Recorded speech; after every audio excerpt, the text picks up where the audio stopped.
Hello, everyone. Welcome back to the Boiler Track Show, a show by Boiler Upload of the Rivals Network. Today, we have a very special guest, former All Big Ten forward, NBA vet, and now a Purdue Athletics Hall of Famer, Mr. Walter Jordan. Walter, how are you? Wow, I'm elated. I'm just your timing couldn't be better. It's good to talk to you today. How does that sound? Purdue Hall of Famer. It has a nice ring to it. I this you can't dream this stuff up. I mean, it's impossible to dream about being on this distinguished list of just great Boilermakers, just great human beings. When I found out that this was changed the name to somebody that I dear, Leroy Keys Hall of Fame. I mean, I got very emotional. I was emotional anyway, but just having the opportunity to know Leroy and what he meant to Purdue University and to our community and our families, because he touched my family in a huge way. Just I grew up watching him and just seeing who he is and who he became, and just filled with emotions today.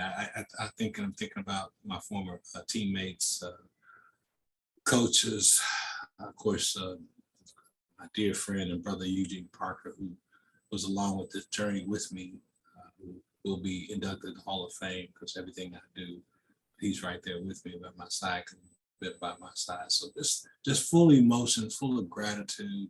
Just couldn't dream this stuff up. This was not on my bucket list. And I thank God it was on God's bucket list. His bucket list always wins. So I am so humbled. I'm so humbled. I can't say that enough. And I'm just so appreciative and thank everybody who helped make this decision and decided that I was worthy of being on this distinguished list. And congratulations to the other inductees in the class of 2022.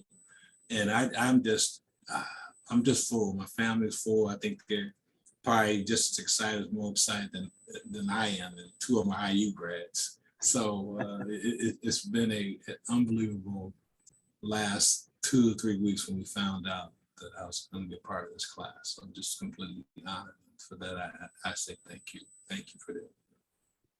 Well, Purdue, Boilermaker Nation, Purdue fans all across the world and the country, they love you and they're truly appreciative of what you've done, what you've given to the university. I mean, when you first I don't know exactly how they do it, but when you first got the call or the text or the email or whatever, what was the first thing that popped into your mind? First thing pops into my mind was tears. Just literally the tears. Getting emotional now thinking about it. You know the history of Purdue, and you know how great that university is. And you know all the great players and athletes that's come through there, and what Purdue's known for worldwide, as you mentioned, excellence. And for someone to see you as being a part of any kind of group, it just it's emotional. It really is. It blows me away to think about it, because just to think when I was in the 6th, 7th grade, when I got cut in the 5th and 6th grade, and all I wanted to do was wear a uniform. I just wanted to be on the team. I couldn't dream about being on Purdue's Hall of Fame. This is so much bigger than me. It probably has very, very little to do with me. I always say that I'm pretty damn good on a team. I suck by myself. So this is a pretty good indication of what that is. That I'm just representing all of those teammates, all of my brothers that I've been blessed to do war with and go to war with, go to battle with, and to have the respect and love for something that you just didn't do by yourself. And you think about your family, you think about the hard work, you think about the tears, the heartaches, the sweat, the pain, the getting up, being knocked down, the doubters, and you just keep fighting. You keep fighting because you love what you do. It wasn't because you're trying to get in the Hall of Fame. It's because you love to compete. You want to represent Purdue. You want to win. I wanted to win. I wanted to be a winner. You know, I want to represent Purdue and I want to represent my last name. So that's where my character can come into play. Because you had to have that to have something special. Because my brother used to say it all the time, it's rough in the Big Ten. It's rough in the Big Ten. And we use that phrase even today when there's challenges in our lives. I always reflect back to that when it was instilled in me. It's rough in the Big Ten. That means so what? You get up and you fight and you go at it. So all those things was coming into my mind when I'm thinking about the battles, the timing, and God's plan and His bucket list. Because I tell you, I couldn't have dreamt this. It's beyond my wildest dreams. Trust me. And sometimes I think I'm not worthy, but I am so grateful. I'm so grateful. Walter, you got me ready to run through a damn wall. I appreciate that because that's probably how I'm feeling about right now. Yeah, I can tell how much it means to you. Wow. After all these years, did it ever come up in your mind of like, hey, it would be pretty damn cool to be in the Hall of Fame, the Purdue Hall of Fame? Did that ever cross your mind over the last 10, 15 years maybe, when you're seeing some of your teammates and people you looked up to getting inducted? I always think about my life. I think in terms of trying to make my mama proud. That's how I live my life today. I lost my mom. I was 17 years old. A week before my first game, my senior year, I had one scholarship offer to Edinburgh State. And how she has been my angel from that November 24th to now. And every day I think about my mom. And I tried to do my best no matter what it is I was doing. I was trying to not let anyone outwork me. I was going to be focused. I was going to be determined. I knew who I was. I knew I was loved. I know she believed in me. And she always said that boy's going to be a pro. She always said that. That was the last word my mom said to my dad.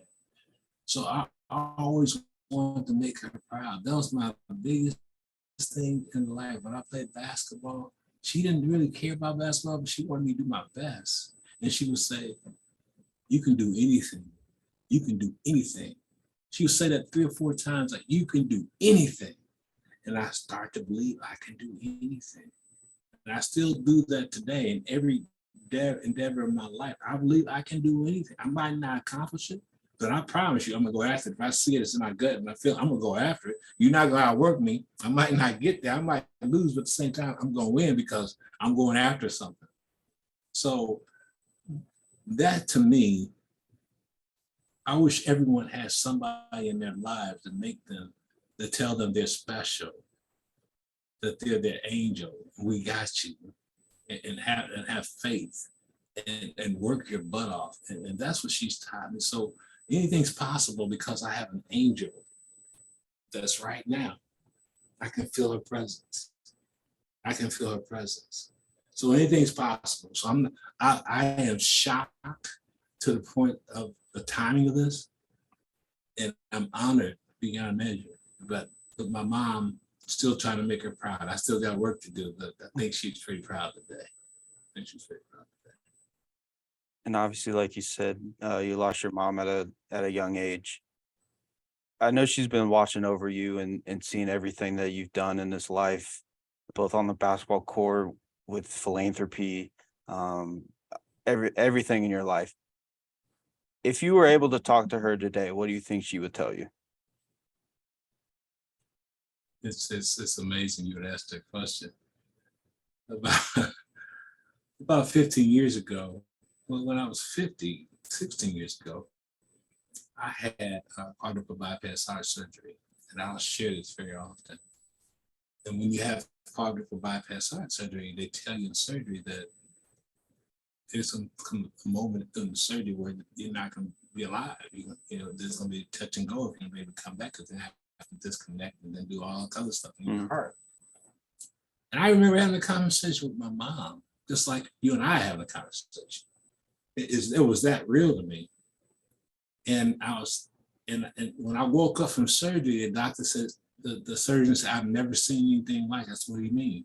He said, when you woke up, you were smiling.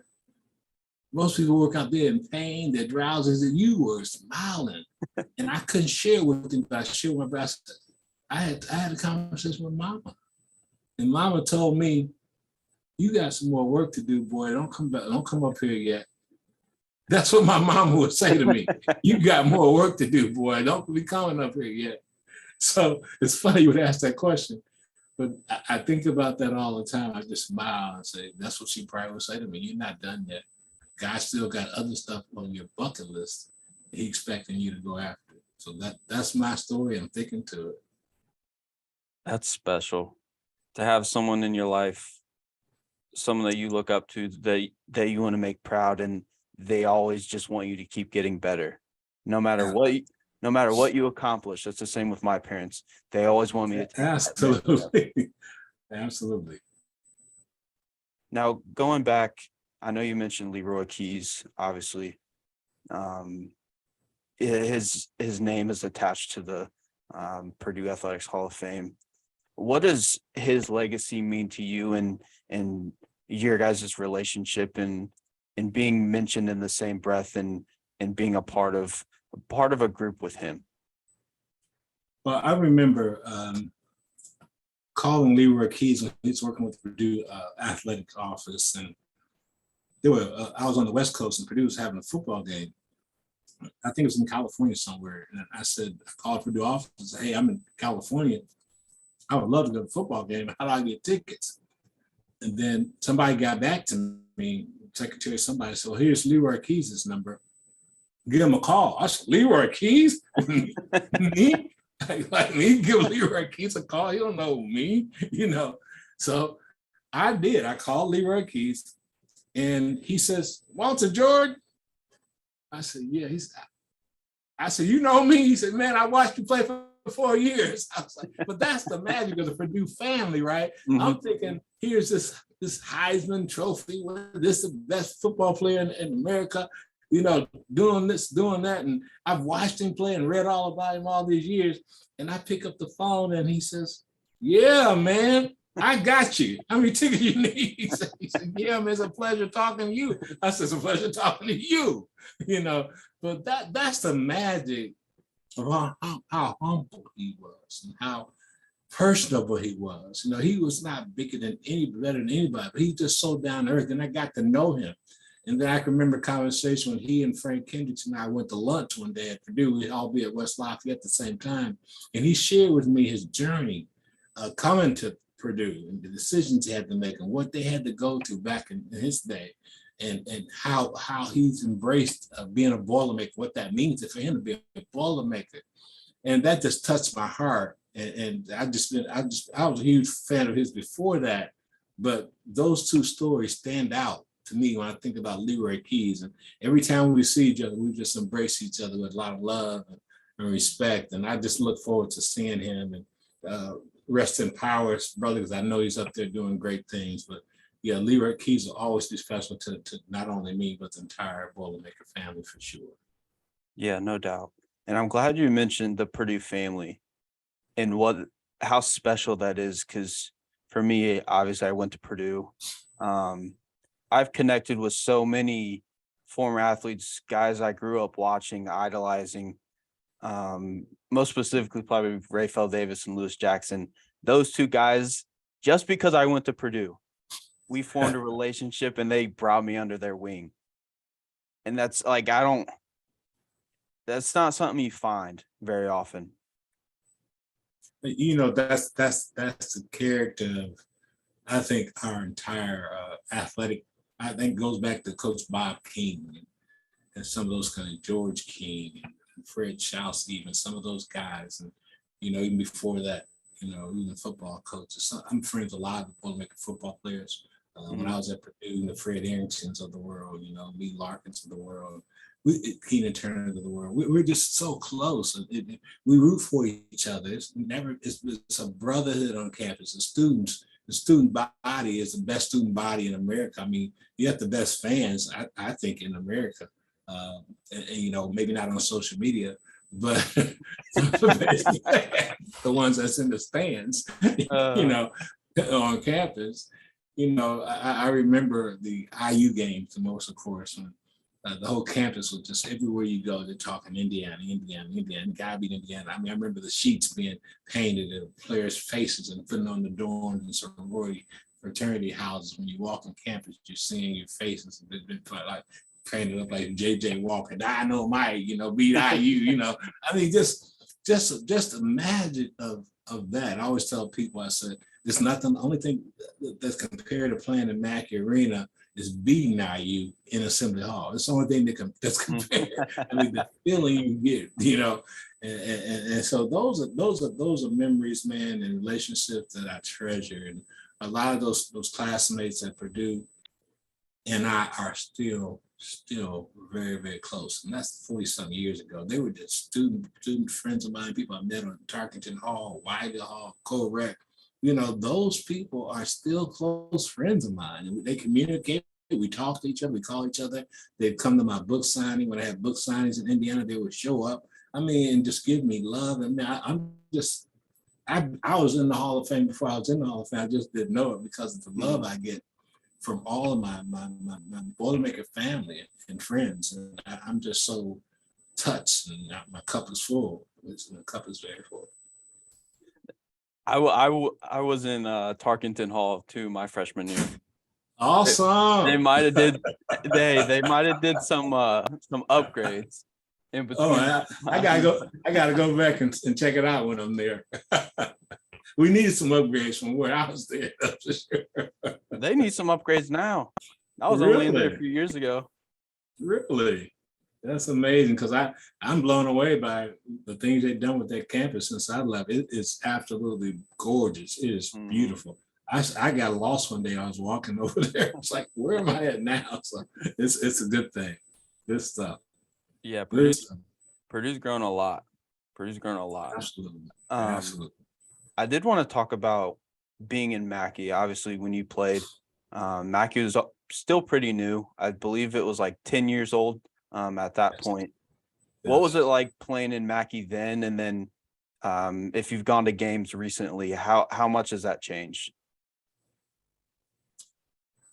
I tell you, I think about the era I played in. I think about the Big Ten back in the day. There was only 32 teams that made the dance back when I was there. You had to win the Big Ten or come in second, even a chance to go to the dance. So, and I think about back in my era, Big Ten was clearly the class of any conference in the country.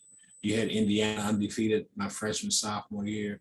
You had great Minnesota teams who had the most talent, I think, of any Big Ten team. My 4 years, all 4 years, Minnesota had the most talent. They never made the dance. They had Michael Thompson, Kevin McHale, Ray Williams, Flip Sanders, all these guys, NBA type players, and and then of course Indiana. And then you had Michigan State with Magic, and Michigan, Phil Harper, Ricky Green, Iowa. Right? I mean, every team was unbelievably talented. So when they came into Mackey, they knew that it was the toughest place in the country to play. Our fans was unbelievable. From the time we came out to shoot around, not warm up, just shoot around, that place was rocking. Mm-hmm. They knew, and it gave us an extra boost. We felt like we had something, definitely had the edge. I remember playing Indiana when they were undefeated, and I think in my sophomore year, playing Indiana at Mackey, my freshman year. At Mackey, they had just blew us out in Assembly Hall, my first Big Ten road game. Come back to Mackey Arena, and you got to remember, this team probably was going to win national championship, and Scott May got hurt that year. But we shot 60% from the field. I think we had something like 3 turnovers, and we lost by a point. That's how good they were, and because we were very good. We were very, very talented. I never remember finishing less than third in the Big Ten my 4 years at Purdue. We were always in the mix, but there was awfully. I remember my junior year. I think my junior year, the Final Four teams we played them. We played them that year. All 4 teams that reached for the Final Four. I think sophomore year or junior year, we had played them, that year. So that's how we always play tough schedules. And I love playing. I love playing on the road. There's something special about playing in Mackey. I took pride in trying to play my best basketball against the stiffest opponents, if that makes sense. I love playing the big game, especially at Mackey. Especially at Mackey. You know, I remember being in Mackey where NBC crew would come in and John Wooden would be there, and Dick Ember, and you know, all the big games that was at Mackey. You just can't, you know, just like I get goosebumps now when I'm watching Purdue play at Mackey, and there's a big game, especially a Big Ten contest. Oh my God, it's like you get goosebumps still when they play that national anthem. Then they play the fight song and see the paid crew going crazy. I get goosebumps still. I mean, I just love it. Like, wow, this is amazing. So that's why I used to love Trayvon Williams when he gets hyped and get the crowd up and get fired up, and the crowd would get going and Purdue's playing well. So it's a lot of memories, a lot of great players that come through. You mentioned two guys that I've a lot of respect for, Davis and Jackson. I mean, they played the game the right way, and that's what I love about a lot of Purdue players. They play the game the right way. If you play Purdue, you better bring your hard head and your lunch bucket, and that's what I always hope players understand what that means. That's our tradition. That's our reputation. That's our brand. So when you come to Purdue, we want to keep that brand. So we want everybody to know you better bring your lunch pail. It's going to be a long fight. It's going to be a hard fight. I don't care how good you think you are, what you rank. You can count on coming to Mackey. It's going to be a battle. Absolutely. Now, did you play against Magic in college? Yes. What was that like? I was fortunate enough to play against him twice. We split. They had a great team. Magic was unbelievable. Played against Larry Bird. Same thing. Larry and I came out of high school the same year. Played against some great players. Now, I mean, it's amazing players that I was blessed to play against who are now top 50 players in NBA history. Yeah, guard Magic. We split with Magic. One of my highlights was when we beat Michigan State at Purdue, and I had 28. Magic had 26, and we won. But he's unbelievable player. I mean, he threw passes past my ear. I think I could hit him and Larry Bird both. And just having an opportunity to split against him, and also even Larry Bird split against him as well. So it's an Indiana State that we played him twice. So it was good. It was fun. That's awesome. So having those legends come in there, I mean, there's something special about Mackey. I know we were talking about it, but when those lights go down, especially now, in recent years, when those lights go down and the cell phone lights start flickering, there's something about that. It just gets your juices flowing. Were you part of that pay crew? Yeah, for a few years. Love you guys. Love you guys. And there's a lot. I don't know what it is about Purdue, but there's a bunch of people that they don't really care about sports. Like they don't watch the NBA, the MLB, the NFL, whatever, but they love Purdue basketball or Purdue football or whatever sport they want to go to. And they're so passionate about it, even though they might not have been a sports fan when they got to campus. That's a lot to do with, and I always say this, sports is about relationships. You know, I tell my kids now, I run a youth program and I mentor a lot of kids. And I tell them, you guys complain about not having student body attend your game in high school. You can't get the people to come out.